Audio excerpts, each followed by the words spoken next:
nos trazer uma palavra de Deus. Glória a Jesus.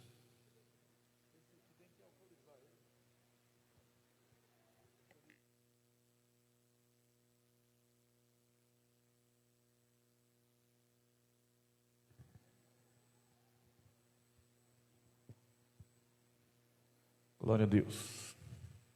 Meus irmãos, eu quero saudar a todos com a paz do Senhor Jesus. Glória a Deus. Abra comigo a sua Bíblia, num texto da palavra. Primeira carta de Paulo à igreja de Tessalônica.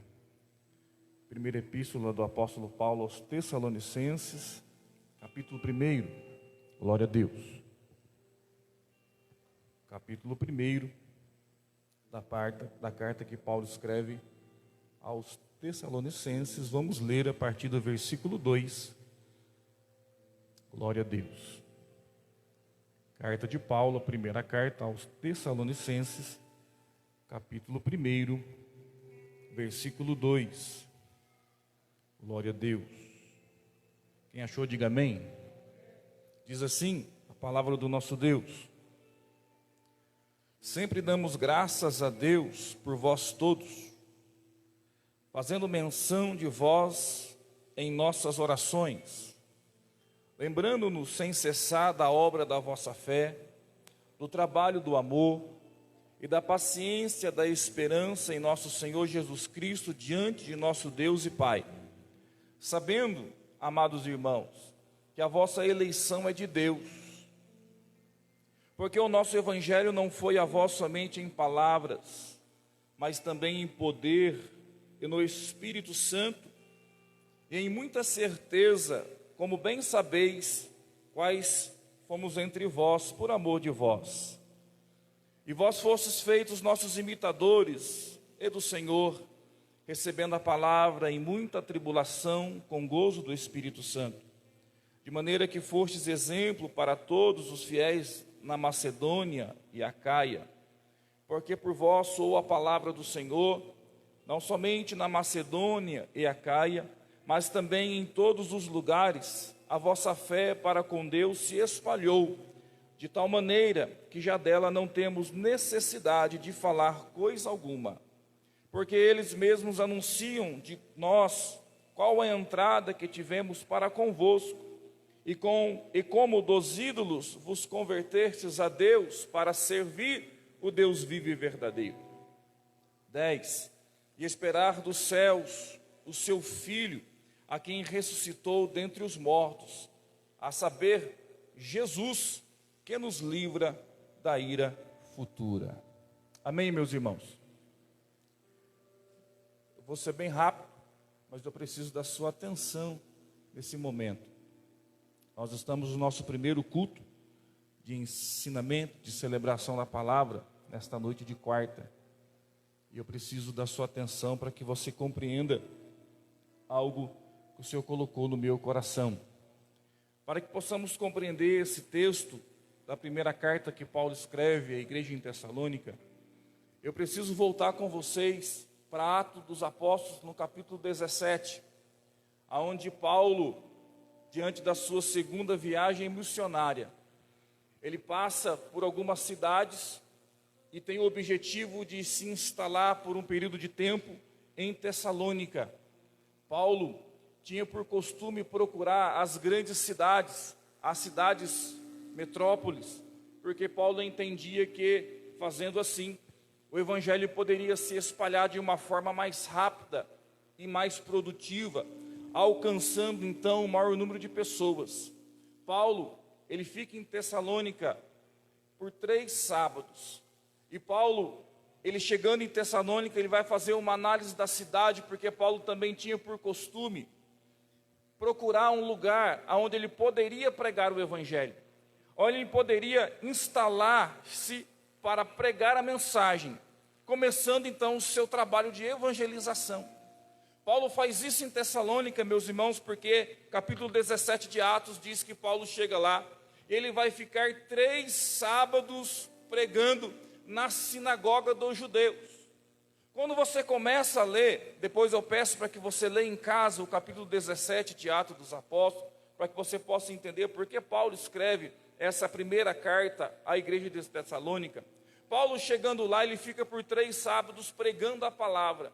Agora eu quero que você pare um pouquinho e reflita comigo. Uma igreja que nasceu porque Paulo ficou só 3 sábados pregando a palavra de Deus.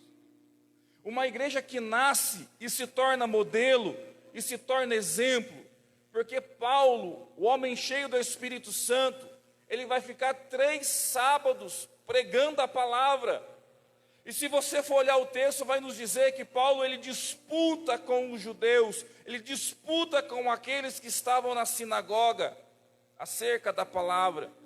Ele disputa, ele expõe, ele precisa demonstrar, porque a mensagem que Paulo prega na sinagoga em Tessalônica era de Jesus, o Cristo, mas não o Cristo vitorioso, não o Cristo que os judeus eles esperavam, um Messias conquistador, mas Paulo se esforça para pregar também acerca de um Jesus sofredor, de um Salvador sofredor, porque a mensagem de Paulo na sinagoga em Tessalônica é que Jesus morreu, ele necessitava morrer, ele necessitava padecer, mas que ele ressuscitou, e Paulo queria mostrar àqueles judeus que Jesus era de fato o Messias. O que acontece com a mensagem de Paulo? Acontece que alguns judeus, ouvindo Paulo pregar, se convertem e aceitam a mensagem de Paulo.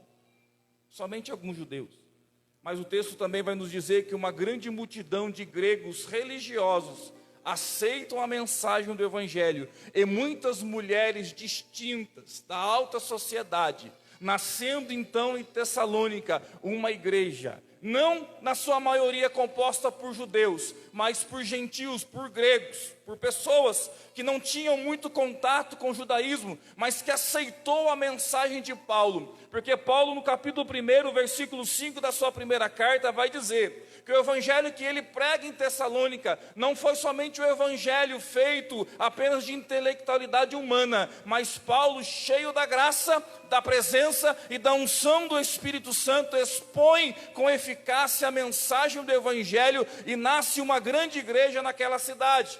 Porém, alguns judeus se revoltam, os grandes e nobres da cidade se revoltam, uma perseguição política começa a acontecer e Paulo precisa sair fora, Paulo precisa fugir de Tessalônica.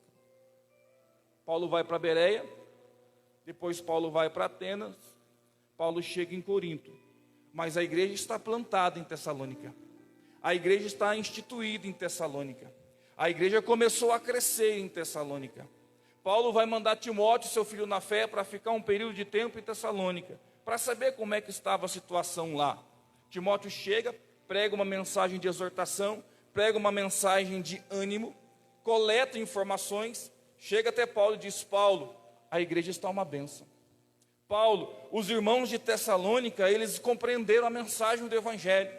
Paulo, os irmãos de Tessalônica, eles se mantêm fiéis a Cristo, mesmo diante de uma perseguição muito grande, mesmo diante de um período de perseguição muito grande, mas a igreja em Tessalônica, ela se mantém fiel. A palavra que você pregou, Paulo, por 3 sábados surtiu efeito. Ali está plantada uma grande igreja, ali está plantada homens e mulheres cheios do Espírito Santo, que receberam a sua palavra. Mas Paulo, deixa eu te dizer, eles estão com algumas dúvidas acerca de algumas coisas que você pregou, principalmente no que tange a volta de Jesus, a sua segunda volta. Eles estão com algumas dúvidas, eles precisam de explicações. E Paulo, então, ele vai escrever a primeira e a segunda carta aos Tessalonicenses para responder alguns questionamentos e trazer mais ensino, mais doutrina, para que aquela igreja se mantivesse fiel ao Senhor Jesus Cristo. Quem entendeu até aqui? Amém? Agora vai comigo para a carta de Paulo aos Tessalonicenses, no capítulo 1. Depois que você entendeu agora o porquê Paulo vai escrever, vamos observar o que Paulo vai escrever. No capítulo 1, porque Paulo vai exemplificar para nós e nos ensinar algumas qualidades dessa igreja, algumas qualidades desta igreja que servem de modelo para nós. Porque mesmo aqueles que estudam a palavra, os primeiros cristãos ou os grandes teólogos e estudiosos, vão sempre nos ensinar e nos dizer que a igreja em Tessalônica se tornou modelo para as demais igrejas. E Paulo, ele vai escrever o capítulo 1, depois que ele faz a sua saudação, versículo 1, ele vai dizer no versículo 2, ele diz assim: sempre damos graças a Deus. Eu sempre dou graças a Deus por vós todos, fazendo menção de vós em nossas orações. Sempre que oro, sempre que dobro os meus joelhos, eu estou sempre fazendo menção de vós. Paulo tinha na sua memória a lembrança do período de tempo que ele ficou em Tessalônica pregando a palavra, disputando, expondo e demonstrando, cheio do Espírito Santo. Paulo amava tanto esta igreja que ele está dizendo: sempre dou graça, sempre damos graças a Deus por vós, fazendo menção de vós em nossas orações. Aí o versículo 3 diz: lembrando-nos sem cessar da obra da vossa fé, do trabalho do amor e da paciência da esperança em nosso Senhor Jesus Cristo, diante de nosso Deus e diante do Pai. Repita comigo, irmão: obra, trabalho, paciência. Qual era a qualidade que essa igreja tinha? Obra, paciência e trabalho. E Paulo vai dizer, versículo 3, eu me lembro sempre me lembro da obra da vossa fé. Eu sempre me lembro que depois que eu preguei para vocês, vocês receberam a palavra com muita fé. E o resultado dessa fé, o resultado dessa mensagem que Paulo pregou, foi conversões genuínas. Porque o versículo 9 vai dizer que eles deixaram os ídolos para se converterem de fato, de verdade, ao Deus poderoso, ao Deus real. O que eu quero mostrar para vocês aqui nessa oportunidade que tenho, de pouco tempo que tenho, é que nós precisamos como igreja olhar para Tessalônica e aprender que nós precisamos também, depois de receber a instrução da palavra, viver uma vida de fé, de trabalho, mas com paciência, sempre com a expectativa de que Jesus vai voltar em breve para buscar o seu povo, para buscar a sua igreja. E não mais, e por mais que venhamos a passar por muita luta, por muita tribulação, por muita angústia, nada nessa terra pode nos parar. Nada dessa terra pode nos fazer desistir do Evangelho de Jesus Cristo, mas temos que olhar para o Senhor Jesus, autor e consumador da nossa fé, guardando a palavra de Deus no nosso coração, vivendo ela, praticando ela e realizando a obra, porque a igreja de Jesus na terra, ela não pode parar. No capítulo 1, meus irmãos, Paulo exalta as qualidades desta igreja que se tornou modelo.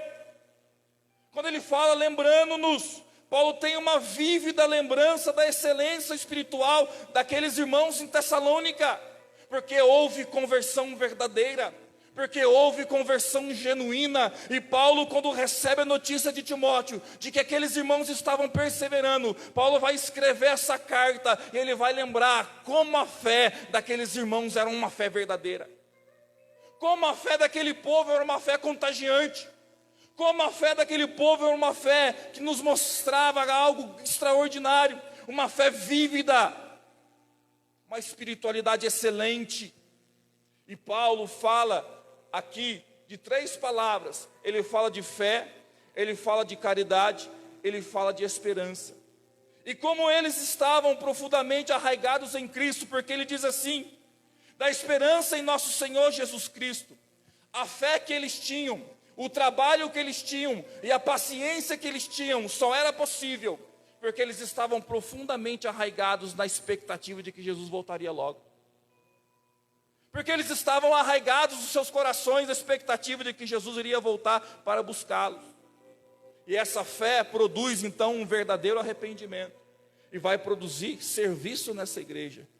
Porque depois que você se arrepende, depois que você se converte, depois que você entende o seu propósito de Deus na igreja, a igreja precisa produzir, a igreja precisa servir, a igreja precisa estar em contínua ação, a igreja precisa trabalhar, a igreja precisa ganhar almas, a igreja precisa evangelizar, a igreja precisa prosperar. E mesmo diante a muita tribulação, versículo 6, Paulo vai dizer que eles receberam a palavra em meio a muita tribulação. Era um tempo de angústia, era um tempo de perseguição. Mas por mais que eles estavam sofrendo, existia algo no coração daquele povo, uma alegria profunda, um gozo profundo, porque o Espírito Santo agia naquela igreja. O Espírito Santo estava agindo no meio daquele povo. E é por isso que Paulo vai escrever essa carta, exaltando as qualidades da igreja de Tessalônica. Uma igreja viva, uma igreja poderosa, uma igreja que tinha fé, uma igreja que tinha caridade, uma igreja que tinha esperança. Só que eu quero mostrar para vocês aqui algo interessante. Existe uma grande diferença da obra da vossa fé e do trabalho do amor. Por quê? Porque quando Paulo fala, eu lembro, sem cessar, da obra da vossa fé. Paulo está dizendo assim, como vocês agarraram a minha palavra, a minha mensagem. Isso produziu uma fé tão forte, uma fé tão poderosa, que vocês começaram a trabalhar para o Senhor, que vocês se colocaram em movimento, que vocês se colocaram em ação. E é assim que funciona na minha e na sua vida. É assim que funciona aos novos convertidos. Quando recebem a mensagem, quando aceitam a Cristo, quando se estabelecem na igreja, quando tem uma oportunidade de serem chamados pelo pastor, para começar, pastor João, a exercer alguma função na igreja. Todos estão alegres, contentes, a fé está viva, a expectativa é grande, é o primeiro amor, é a vontade de servir, é a vontade de fazer, é aquela vontade de dizer assim, pastor me chama pastor, eu quero servir na igreja, eu quero dar água para o pregador, eu quero varrer o chão da igreja, eu quero lavar o banheiro da igreja, eu quero servir lá no pátio, lá na rua, eu quero olhar o carro dos irmãos, a minha fé está forte, a minha fé está viva, é o primeiro amor. E isso é muito bom, isso é muito espetacular, mas existe uma diferença grande entre esta fé primária e depois o trabalho com amor, porque o tempo passa na nossa vida, irmão. Uma vez eu disse assim, aqui, que hoje eu não sou 10% do que eu era no primeiro amor, e é assim que acontece na nossa vida.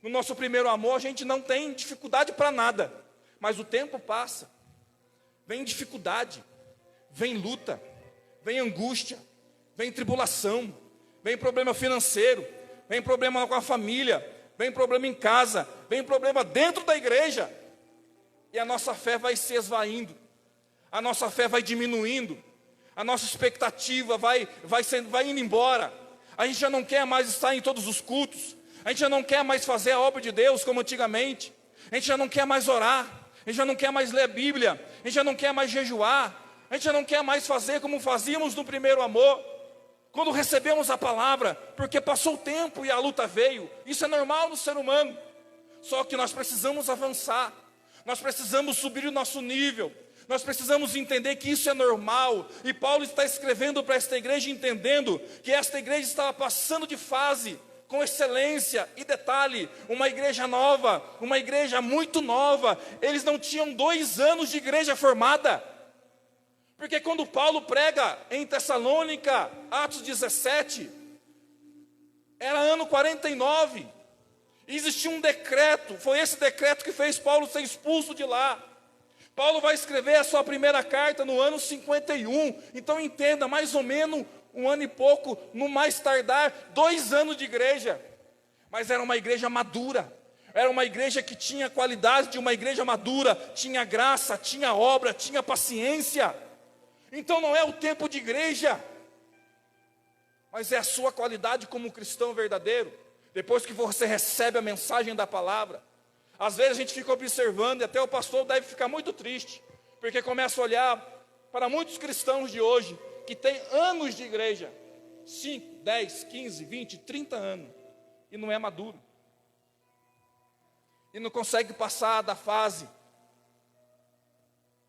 não consegue entender o momento, não consegue suportar tribulação, não consegue suportar angústia, não consegue suportar o não consegue suportar as lutas da vida, do dia a dia que é normal.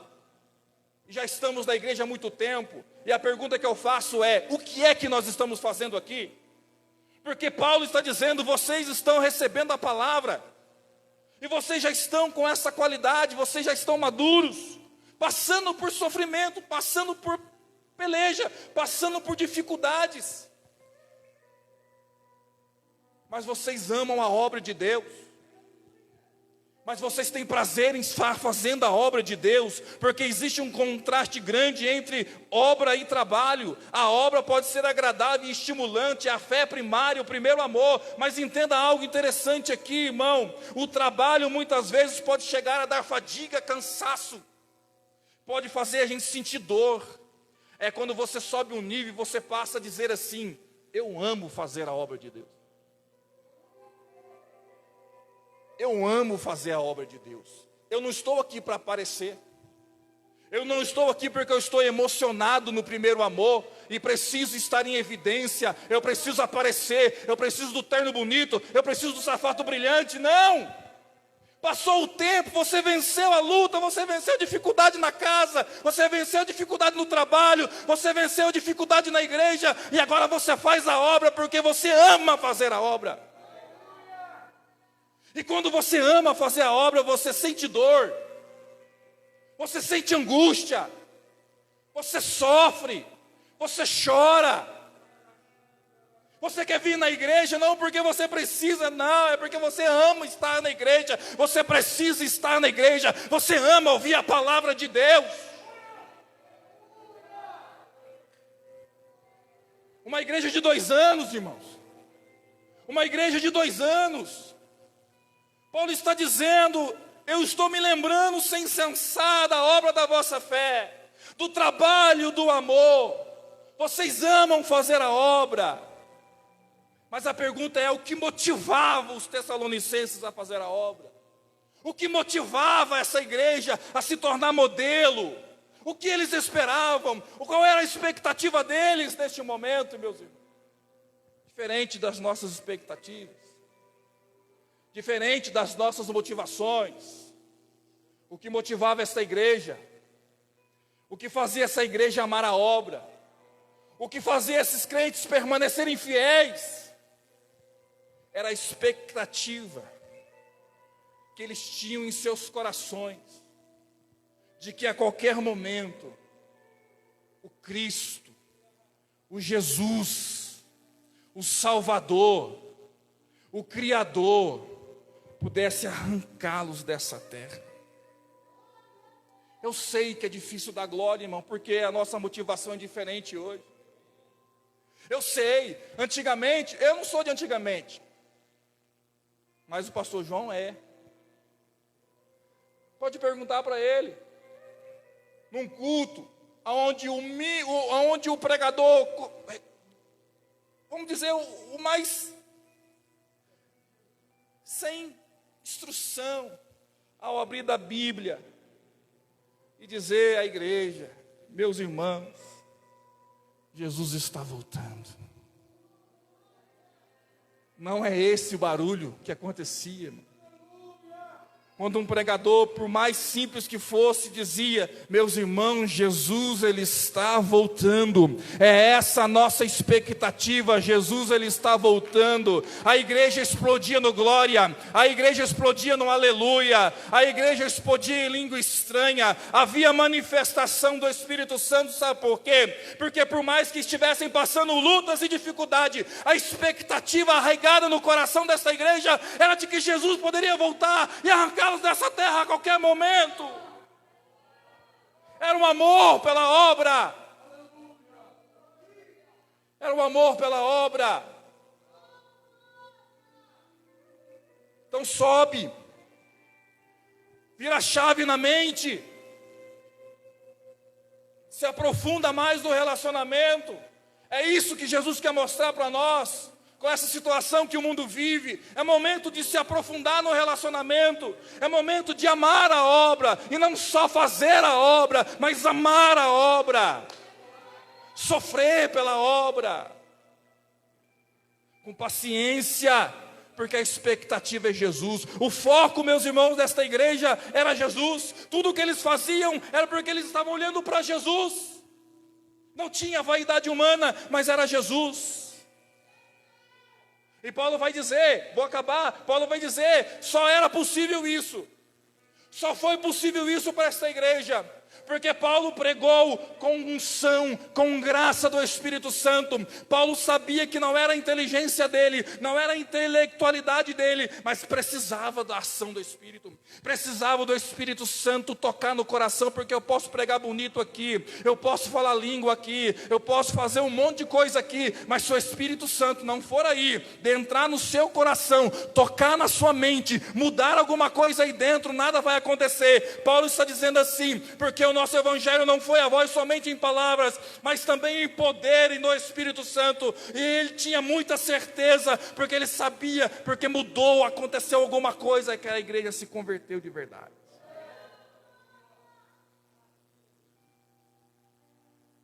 Ele vai dizer, de maneira que fostes exemplos para todos os fiéis da Macedônia e Acaia. Olha o que Paulo está dizendo, de maneira que fosse esse exemplo. Ei, irmão, todos nós precisamos de mestres, todos nós precisamos de mentores, de pessoas que nos ensinam, ou geração que não quer aprender, ou geração que não quer sentar para aprender, ou geração do fast food, ou geração do Google, ou geração que já quer colocar o terno na gravata bonita e já quer pregar. Senta primeiro, irmão, aprende primeiro, seja exemplo primeiro, tem alguém por exemplo primeiro. Paulo está dizendo, de maneira que fostes exemplo, porque vocês estão me imitando, e me imitando vocês imitam automaticamente a Jesus Cristo. Nós precisamos sentar para aprender.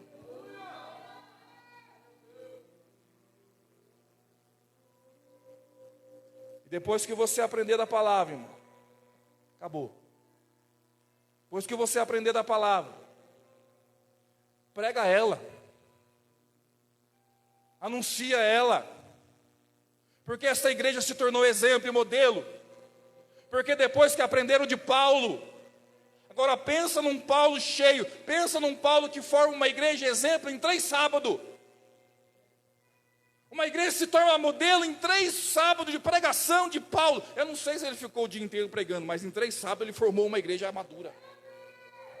Em 3 sábados ele forma uma poderosa igreja, que aprende a palavra, que vive a palavra, que tem obra, que tem amor, que tem paciência, que olha só para Jesus e que prega, e que se converte, porque diz que dos ídolos se converteu ao verdadeiro Deus. E diz a Bíblia aqui no texto, que os viajantes passando por Tessalônica davam testemunho, porque viam a conversão genuína.